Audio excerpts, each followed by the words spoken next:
The Kansas City Chiefs completed their 14th and last practice of summer training camp in St. Joseph yesterday. Afterwards, the team broke camp and then moved the equipment and personnel back to the Arrowhead Stadium complex. The Chiefs will host the Seattle Seahawks Friday in the second exhibition game and then will remain in Kansas City for the rest of the preseason. In St. Joe, the Chiefs went through 7-on-7 drills and then full squad 11-on-11 workouts. It was also Military Appreciation Day with the Chiefs hosting Army and Marine personnel. They watched practice, met with the players and coaches, and then everybody enjoyed a flyover at the end of camp.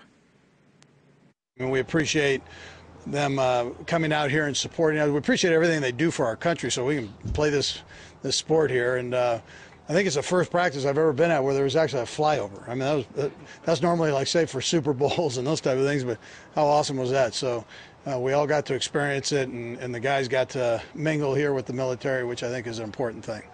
The Springfield Cardinals continue their league-leading showdown with the Midland Rockhounds at Hammonds Field last night. Springfield in first place in the Texas League North, Rockhounds in first place in the South, and Midland would jump on Springfield in the first inning. Anthony Aliotti would single to right. Jacob Brugman comes in to score, and it was a 1-0 Rockhounds lead. Midland would get more in the third, a lot more. Josh Whitaker would double off the Cox Health sign and left. Brugman scores again to make it a 2-0 Rockhounds lead. Then Chad Pinder would single to right. Ryan Healy scores to make it 3-0 Midland. Aliotti then would line this one to right field. David Washington is out there for Springfield battling the setting sun. Can't make the catch. Whitaker scores to make it 4-0. Then Matt Olson would bloop this one into right. This one drops in. Pinder scores.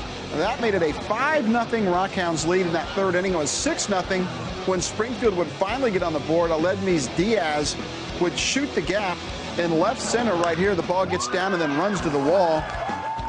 Mike O'Neill motors around third and heads home. He scores to make it 6-1, but Midland goes on to win. The final was 10-1.